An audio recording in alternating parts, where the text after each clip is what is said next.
Good morning. Holy is this time we have together. Precious the sharing of our lives. Come into this place of peace and loving presence and rest from the tumult of our lives, from the busyness. If you have a heavy heart, let it be lifted in this time together. If you have a deep longing, let there be connection to the hope.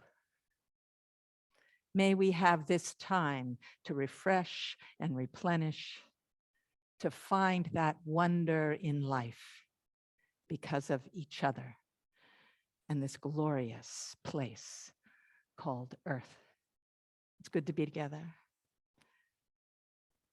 Let us sing hymn number 1 in the gray hymnal. May nothing evil cross this door. Please rise as you are able, and we keep our masks on when we sing.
Welcome to First Parish in Milton. My name is Katie, and I'm a member of the Worship Committee. We are so glad that you have chosen to be here with us this morning or to join us virtually online. However your journey, whatever your heritage, and whomever you love, you are welcome here. Your presence here on Sunday morning enriches worship for everyone. This sanctuary is made holy by your presence.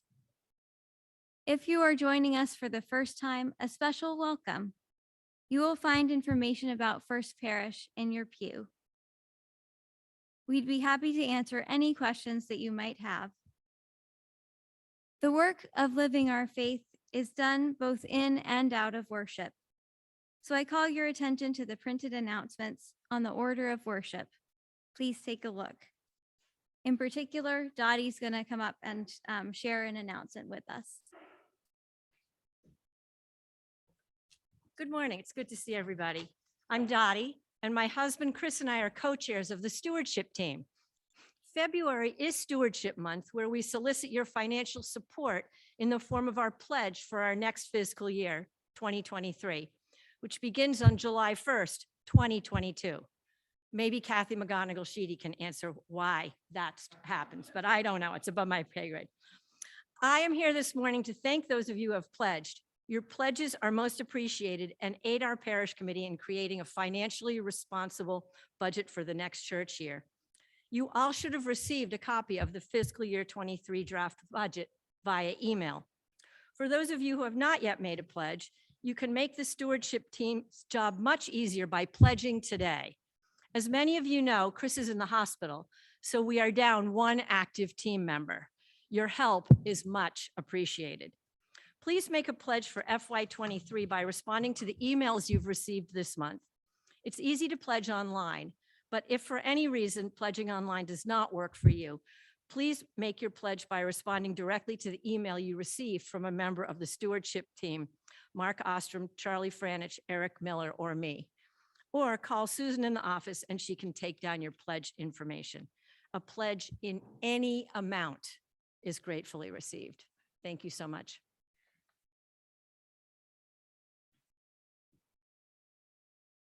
Now let's take a few minutes to greet one another and extend a warm welcome to friends old and new.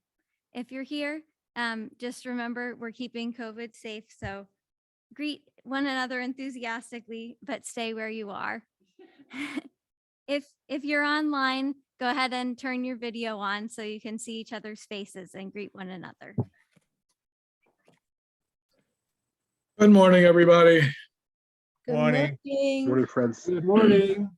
Morning, everyone. It's got quite a crowd online this morning. That's great.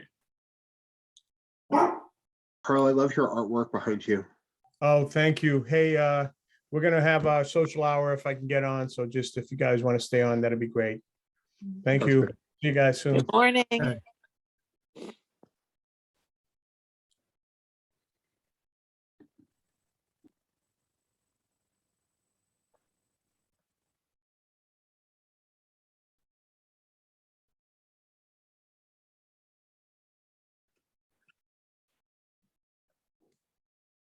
As we enter into worship, please make sure that your cell phones are silenced. Now is the moment when we can focus on being here, when we can let go of our worries, our thoughts, our concerns, our lists, when we can choose to connect with ourselves, when we can choose to connect with the divine, when we can choose to just be present.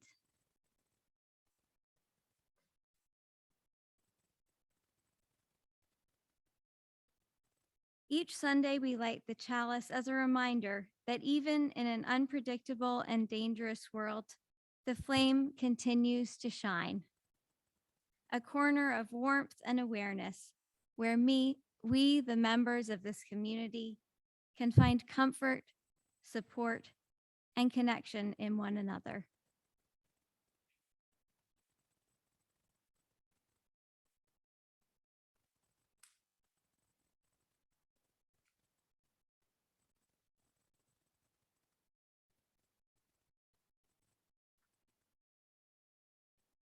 And now join me in saying our call to worship. Come, let us gather.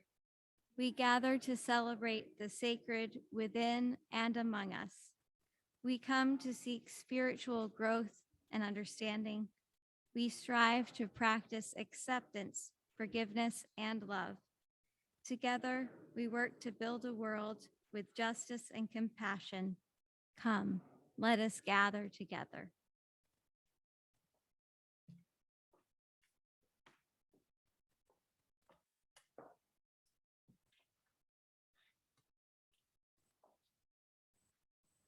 That was a great idea. Okay. I'm going to ask them to raise their hands if they don't have them. Okay.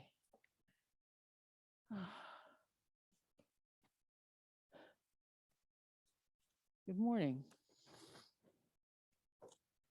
Okay. So, events of recent days make our joys harder to see, perhaps, maybe harder to really rejoice in, and they seem small by comparison. But maybe it's more important than ever that we lift up and share our joys for the blessings they are and a promise to the future. The U.S. women's soccer team, after years-long battles, won pay equity with the men's team. Juries at the state and federal levels have returned verdicts vindicating the rights of Black people. We're going to have the first African-American woman on the Supreme Court with the nomination of Ketanji Brown Jackson. These wins inspire us to carry on. This is another story of us, but it is one we will write together over the next several weeks. To close out this month, exploring ways we can widen the circle, we're beginning an interactive art project to share how we live out live into our UU principles and values. This project will be beautiful and informative. When you came into the sanctuary this morning, you probably got a leaf, but maybe not everybody did. So if you do not have a leaf, can you raise your hand so that we can get one to you? All right. Okay. So.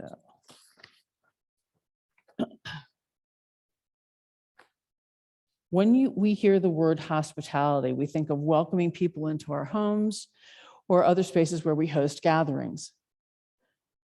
What about expanding that hospitality to places and spaces we do not control, extending our welcome and concern to people we don't know or don't know yet? When we side with the least among us, when we work for sustainable energy, animal rights, environmental justice, aren't we extending our hospitality into the interdependent web? Let's extend our hospitality, our service to each other by sharing what we do to serve our world. What activities do you engage in, volunteer or otherwise, that express your UU values? What do you do for and with others as spiritual practice, rooted in our principles? How far into the community do our efforts extend? Now, take a look on the cover of your order of worship. Nice picture, huh? What's missing? There's a hint in what was handed out. Yes, yay, okay. So there are pens in the pews. If you would kindly take your leaf and write down what it is that you do and or the group that you do it with to serve our neighbors and our world. It could be anything. And if you're so inclined to add your name so we can share our service activities with each other, you can put that on there too. If something isn't jumping immediately to mind, oh, there's no pens.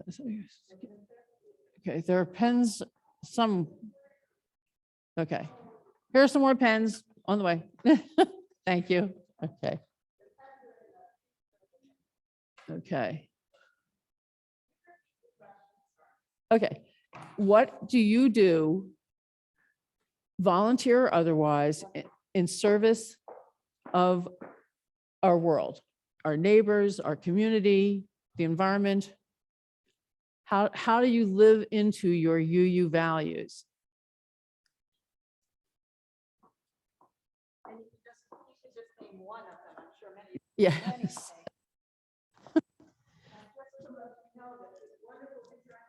Project was designed by Liz O'Rourke Harris. Thank you. And it is hanging when you walk down the link and take a left across from the bathroom. It's hanging there.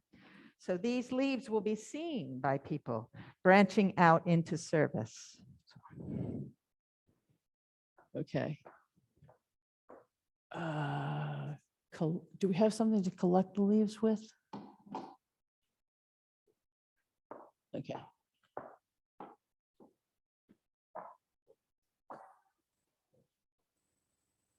Okay. Everybody's busy writing. Yes. Okay. That's good. Our young people, we have a few today, will collect our leaves and we're going to post them on. You see this on the front of your order of worship that Reverend Lisa just explain where it was. We're going to post these every Sunday. So this is not like the only chance you get to do this. And for those of you who are worshiping remotely, if you want to send an email with your whatever service you want to share to me at dre@fpmilton.org, I will write out a leaf and then we'll get posted. So do make sure that you wander through the link, and it's right before the big door to the Parish Hall vestibule. That's where the artwork is. Do come through and take a look at it. Also, there will be pens and leaves and a basket for completed leaves. So if you're in the building at other times and I forgot to write this down, you can add it to the tree that way, put it in the basket, and then the children will post it each Sunday. We can reach out in service to each other by sharing what we do, what is possible. You can help someone find their inspiration.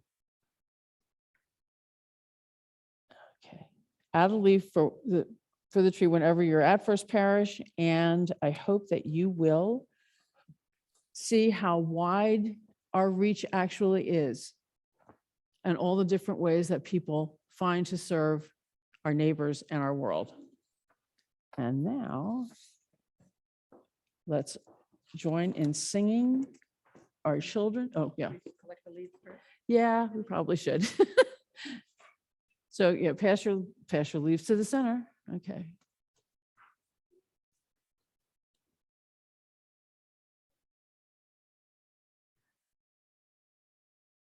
Oh, there's one.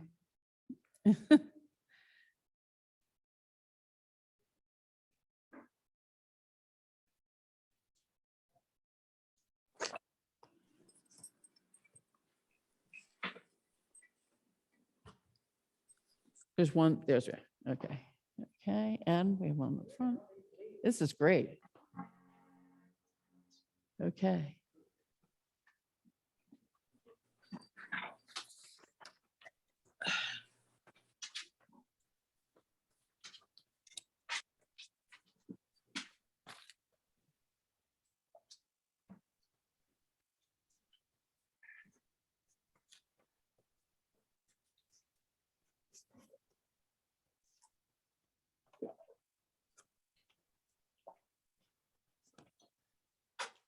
We good? Okay. Let us sing our children and teachers out to religious exploration classes.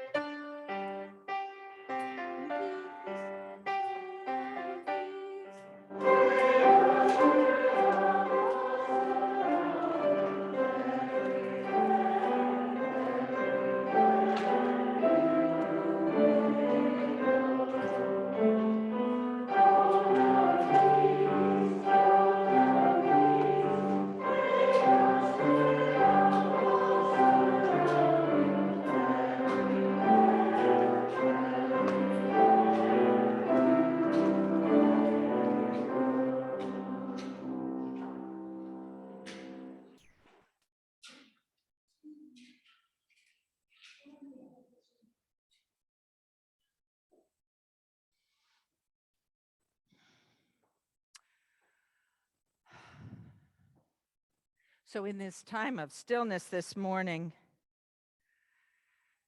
it is of course quite evident that the world is in tumult, with a war raging in Eastern Europe.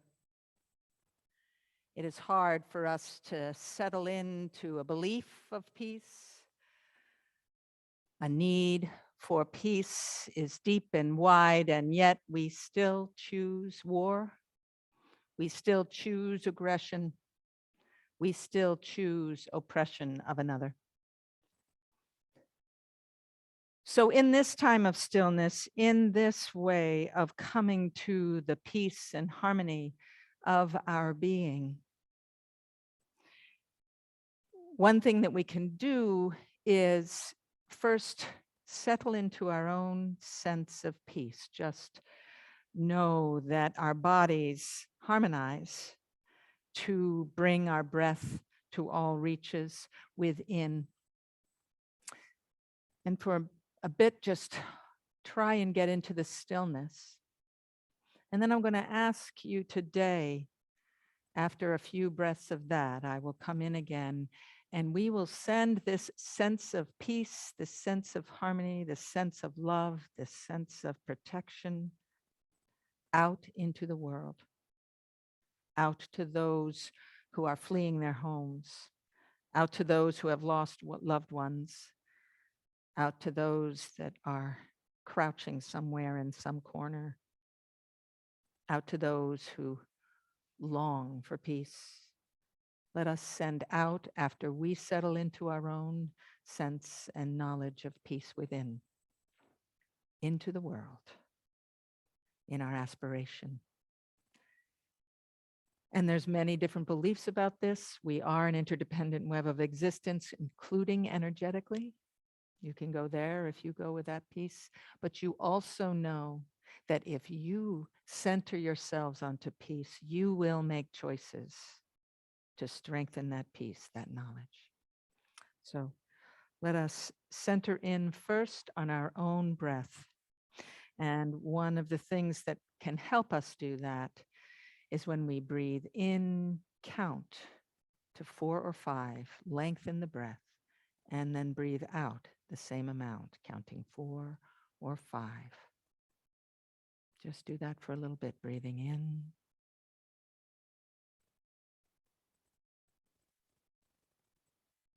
Breathing out.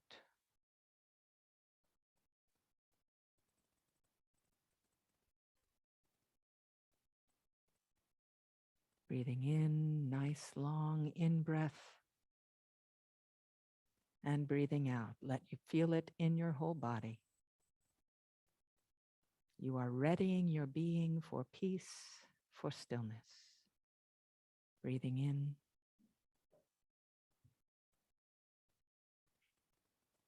Breathing out. And when you are ready, when you breathe in that peace, breathe out love or peace into the cosmos. And we'll do this for a bit.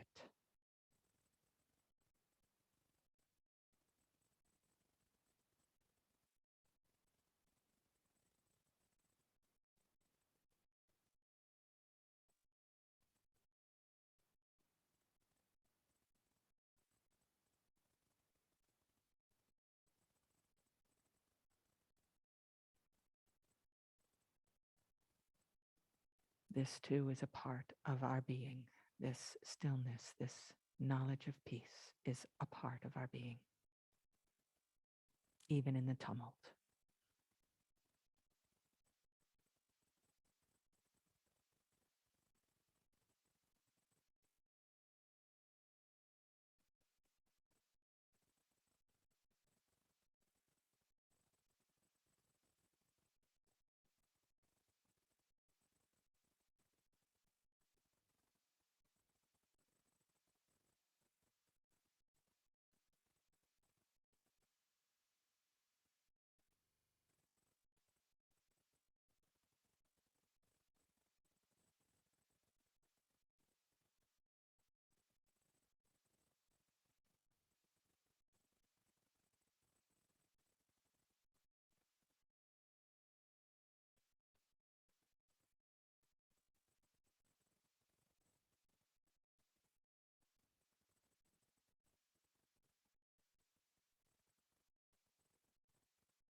May it be so.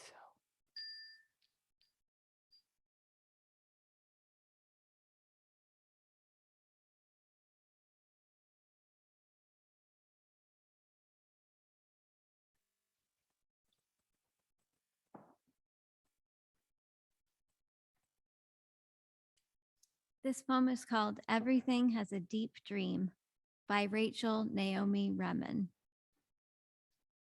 I've spent many years learning how to fix life, only to discover at the end of the day that life is not broken. There is a hidden seed of greater wholeness in everyone and everything. We serve life best when we water it and befriend it, when we listen before we act. In befriending life, we do not make things happen according to our own design. We uncover something that is already happening in us and around us and create conditions that enable it. Everything is moving toward its place of wholeness, always struggling against the odds. Everything has a deep dream of itself and its fulfillment.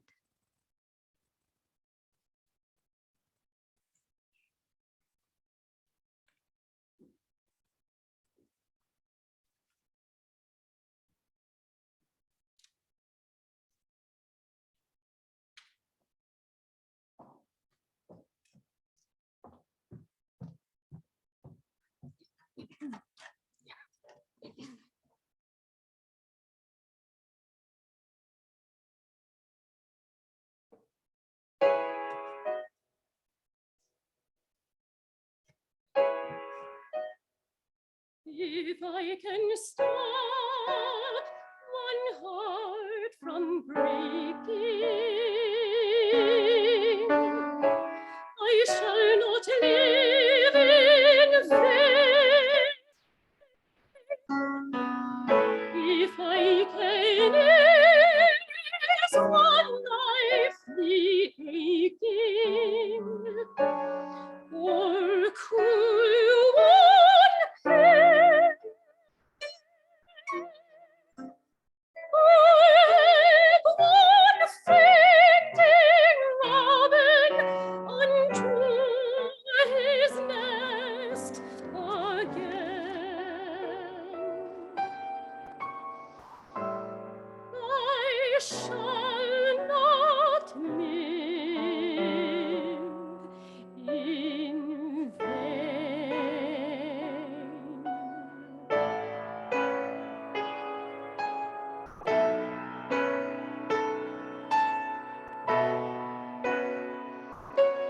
If I can stop one heart from breaking, I shall not live in vain. If I can ease one life the aching, or cool one pain, or have one fainting robin unto his nest again,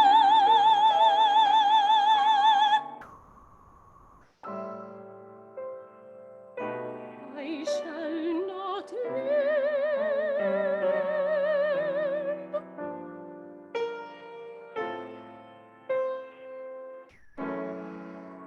I shall not live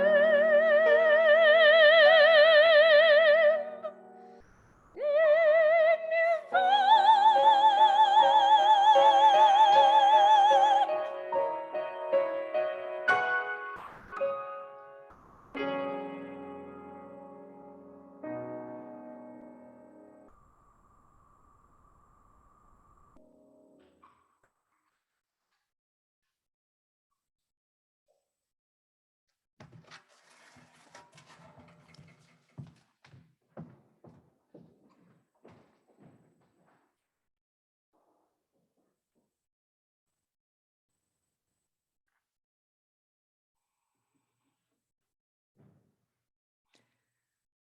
I was staring at a blank computer screen on Friday, wondering what I could possibly say about the art of hospitality with a war raging in Eastern Europe. And at home, some US politicians rallied to use the war to discredit political rivals for their own political gain in the midst of devastating loss of life. And urgent news includes worry about the stock market as hundreds of thousands of people flee their homes abroad. We are a complicated species, we humans, able to convince ourselves into murder and destruction, and able to center ourselves in compassion and love. We're seeing right now the stark example of the Cherokee wisdom tale of the two wolves within us, one driven by hostile and fear-based ego needs, the other embodying life-giving attributes, ever in the swirl of inner dialogue and impulse. It is up to us to both recognize that the spectrum of responses is in all of us, and that it is up to us to choose our life responses. What habits of being do we strengthen? Which do we feed? I would say that the art of hospitality is about strengthening and feeding our way of life, practicing our behavior as relational creatures. We support one another, we reinforce one another in the sharing of our lives. When we welcome and include another, we're expanding our ability to bond. We are developing habits of mutual regard. And this is how we make small decisions and large decisions about sharing life together. Jon Kabat-Zinn, American Buddhist and psychologist, shares an ancient wisdom tale in his book, Coming to Our Senses. Once upon a time, a long, long time ago, there was a princess who, while walking one day, stubbed her toe on a root sticking out in the path. Vexed, she went to the prime minister and insisted that he draw up an edict declaring that the entire kingdom should be paved in leather so that no one would ever have to suffer from stubbing their toe again. In a delicate position of authority, the prime minister, thinking quickly, responded, "I have it. Instead of covering the whole kingdom in leather, Your Highness, why don't we craft pieces of leather shaped to your feet and attach them in some suitable way? Then wherever you go, your feet will have protection at the point of contact with the ground, and we will not have to incur such a large expense and forgo the sweetness of the earth." The princess was well pleased with the suggestion, and so shoes came into the world, and much folly was averted. This tale illustrates several ways of being that challenge the art of hospitality and relational harmony. We humans have a tendency to judge the world as an extension of ourselves. We assume that the world would be an easier place to navigate if we got things our way. We can see how this could escalate if fed to abuse of power, elimination of dissent, and isolation of who we might deem as enemies to our way. We're seeing this in real time, not only in Putin's justification for war, which is a commonplace justification at this point, to protect their way of life. We're also seeing this abuse of power in efforts in legislation right now in Florida and Texas to denigrate, isolate, and discriminate against LGBTQAI citizens of all ages, especially targeting children and youth. And the continued efforts towards voter suppression feeds the need to silence those who would vote counter to a certain way. These are tendencies that we must stop feeding, and we can counter them in the art of hospitality, which takes practice. Opening to the other in a willingness to be changed is rarely comfortable. And that challenge as well was illustrated in this ancient wisdom tale. That adversity, something that causes pain, the princess stubbing her toe, or vexation or anger that has us attempting to control the world, to try and change it, to eliminate any discomfort. We do this on a regular basis, both internally and externally. If we let our fear or discomfort rule our lives, we spend enormous energy trying to avoid adversity. One classic way to do this is to avoid any new information or experience. We attempt to create a world where everything is familiar and predictable so that we can handle things. Then we attack, discredit, or eliminate anything that contradicts this feeling of comfort, this trance of control. The counter response to this fear-based tendency is the art of hospitality, which is about developing and strengthening the muscles of welcome and inclusion. It's about being willing to be changed by the encounter, being willing to navigate a new sense of being in the exchange, broadening one's circle of concern. The prime minister of this wisdom tale found a way by inventing leather shoes to provide the spaciousness of encounter, to ensure a continued life, and to encourage a continued journey for all.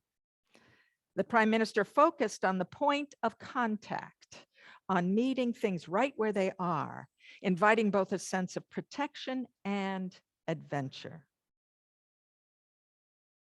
A grounded openness is needed to change within the way of things, meeting things where they are, with a sense of a kind of protection or care and adventure.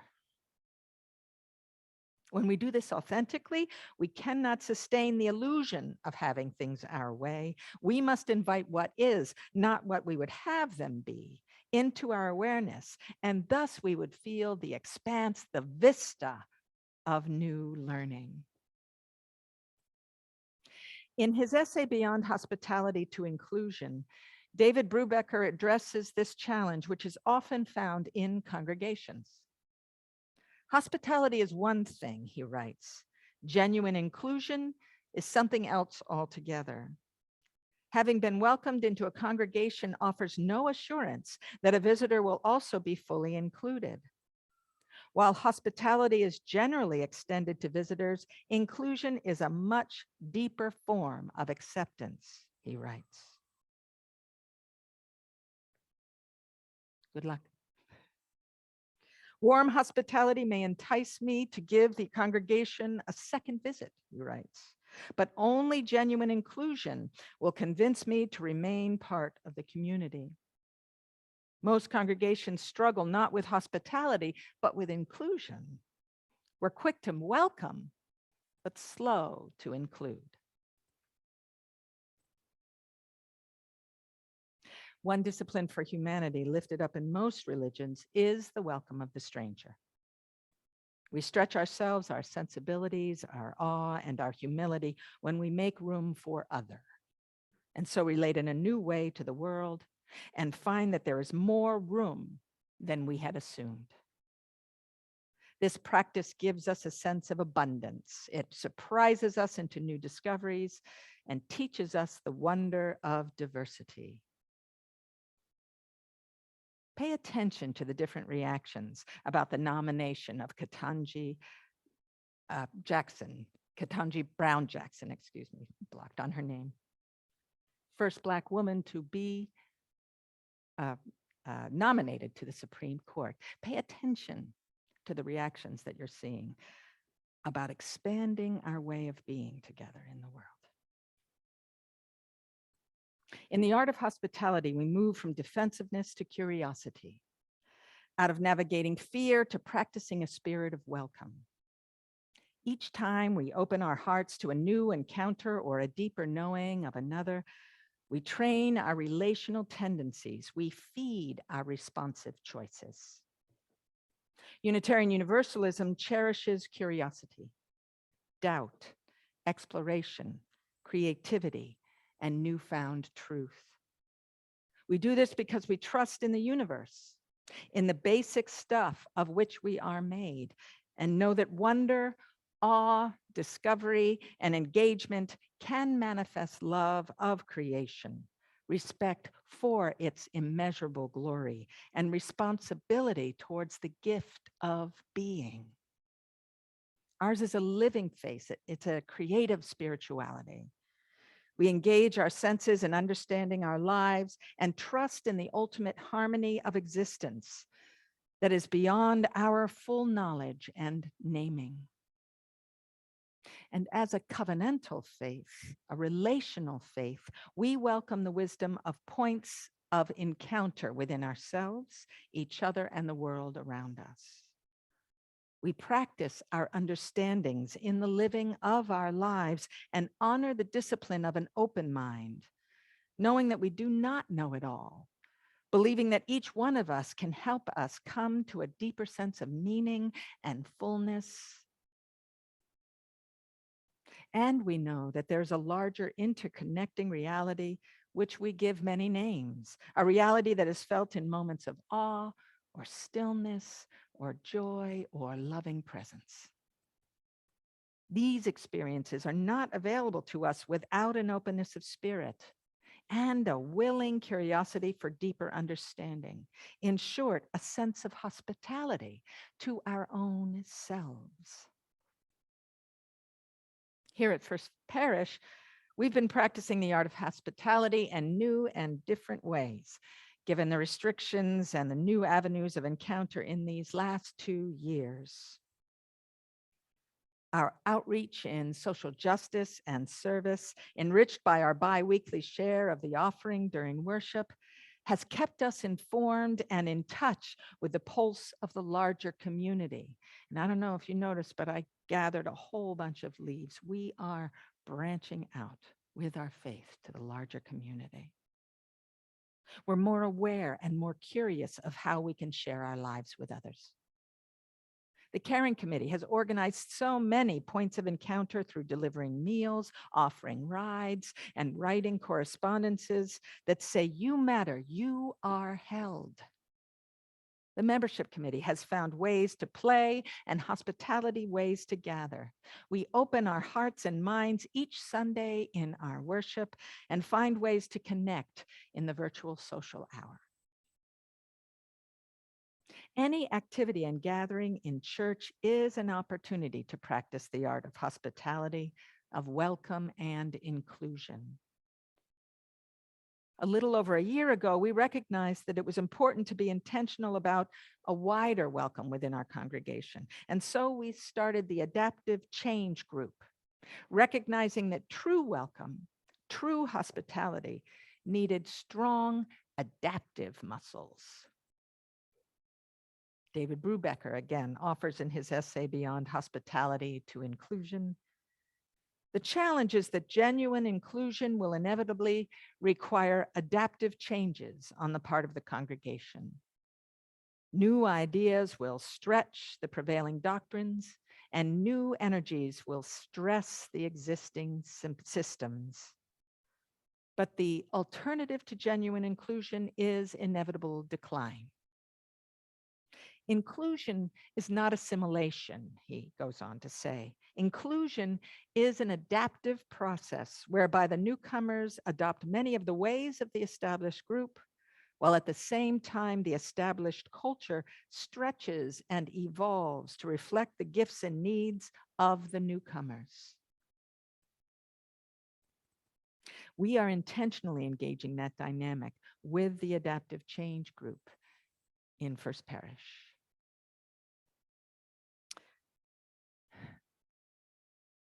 With all that's going on in the world right now, in our nation and in our own lives, ever adjusting and navigating this long drawn out pandemic, it may seem that the efforts of hospitality in our congregation have little impact, but that is not so. As we strengthen our inclusion muscles, feed our expansive welcome, and fashion an environment of dignity and worth, we are sending that energy into our lives and so the world. Choices of assurance and advocacy for life's wonder stem from this simple practice of welcome and inclusion. We want to protect a world that has wonder in it. We serve life best when we water it and befriend it, Rachel Naomi Remen reminded us in this morning's reading. In befriending life, we do not make things happen according to our own design. We uncover something that is already happening in us and around us and create conditions that enable it. Everything is moving towards its place of wholeness, always struggling against the odds. Everything has a deep dream of itself and its fulfillment.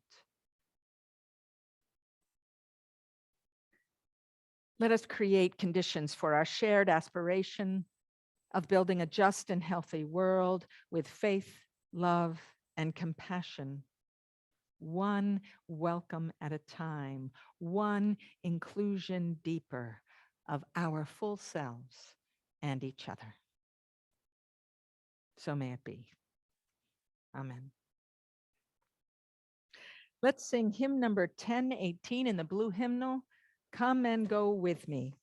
Please rise as you are able, and we do keep our masks on while we sing at this time.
Let's join our hearts in the spirit of prayer.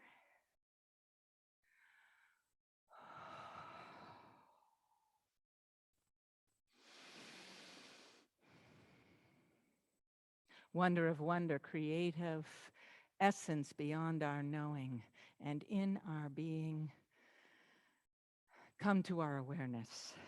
Guide us in these times as gifted beings in this life we live.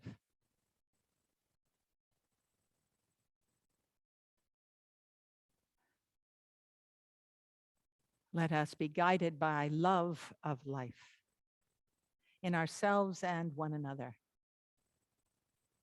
May we have faith in mending brokenness in ways that include all.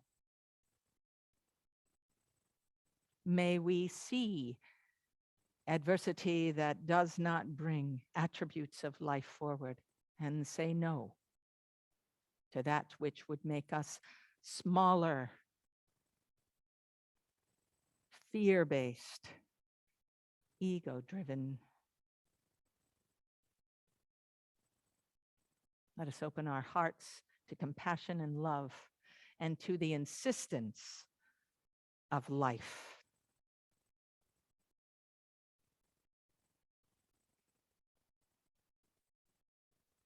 And in our local prayers, let us surround Chris Pitt with love right now. He's in the hospital, navigating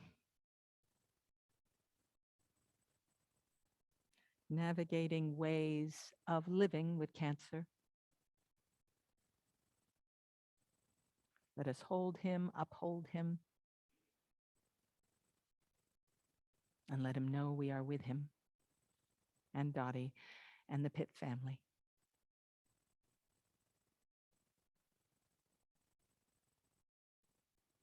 And for all other prayers lifted up and unspoken, may we surround them in love.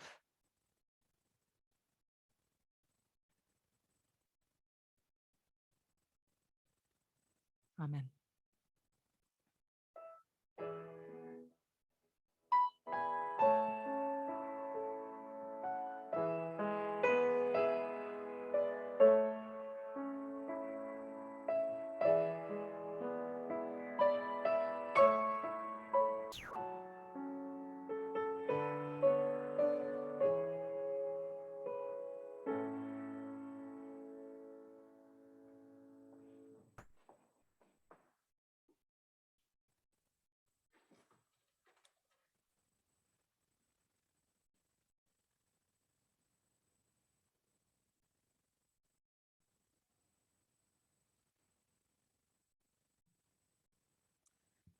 Got to pull it down. Good morning. I'm Leslie McPherson. I am the chair of membership, and I am very grateful that Reverend Lisa is letting me do the faith reflection today. A couple weeks ago, Reverend Lisa preached a sermon that I told her that I thought was perfect. And if you haven't seen it, you should go back and see it, because she talked about a lot of things that matter to me, particularly about how we see ourselves as Unitarian Universalists and what it means to be a Unitarian Universalist. And there's a reason why I'm doing this as a faith reflection and not as just an announcement. This is stuff that I feel very personally, and it's partly why I really love being on the membership committee, because obviously we want members, new members, more members, well-engaged members.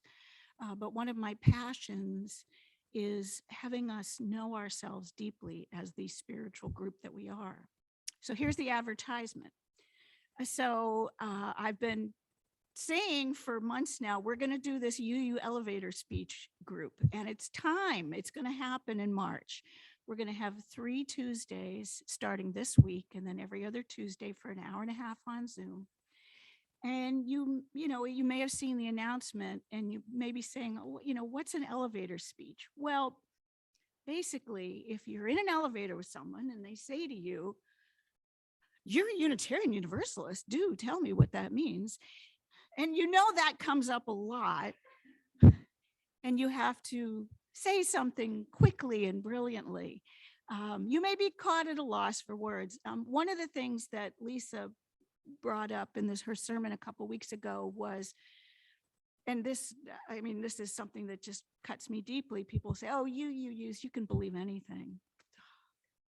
That's a little bit dismissive and not at all accurate. So my sales pitch is simply that it's on Zoom.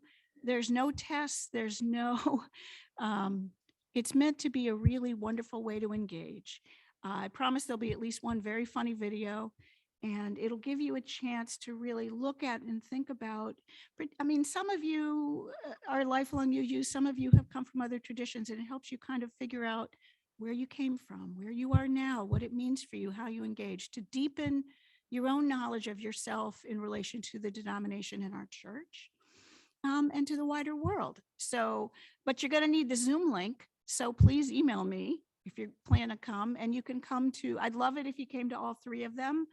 They're meant as a package. I didn't come up with this. It's a course that membership paid for, the Faith Forward program that the UU Church in Dallas created. Amazing content they have. So you can get the Zoom link from me or the office. Talk to me after church if you have more questions, but I hope it's a really good opportunity. We'll have the course. We don't have to, we may offer it in future years too, but, get involved and ask me if you have questions. Thank you.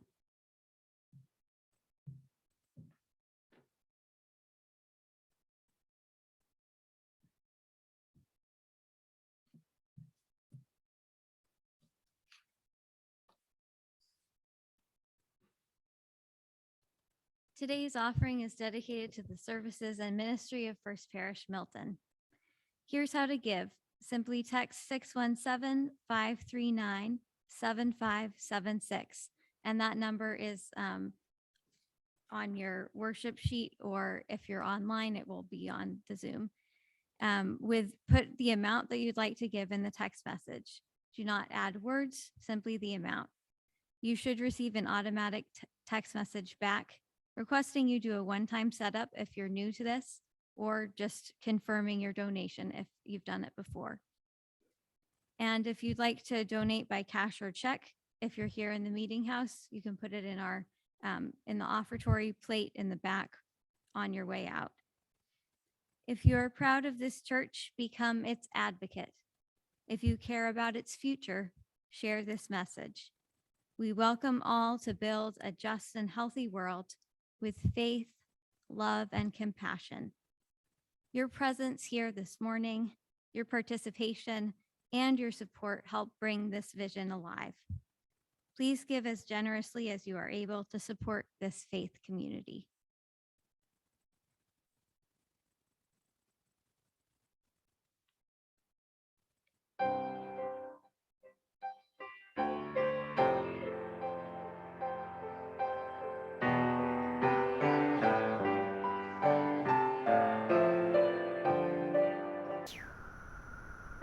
Here is a place we might sit together, a place we might leave grief behind, a place to teach joy's ways, a place after long struggle peace might find.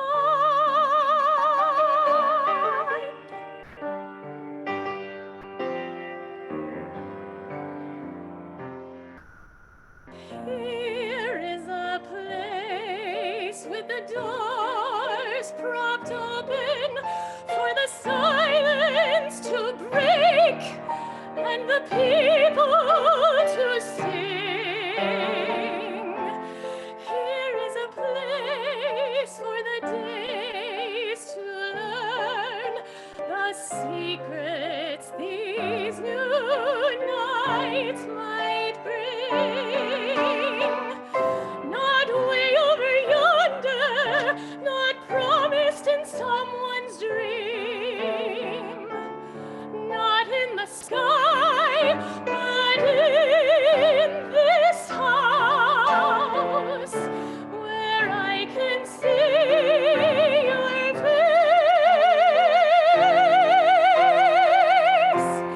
your faces now close by.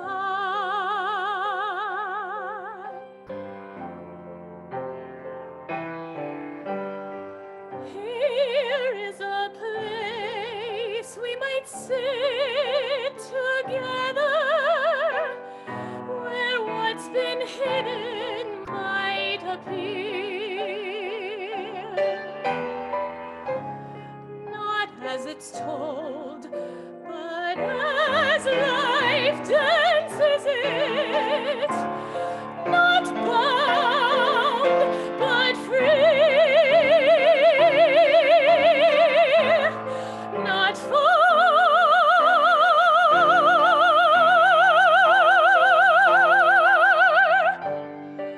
not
comfort, food, and shelter for those in need.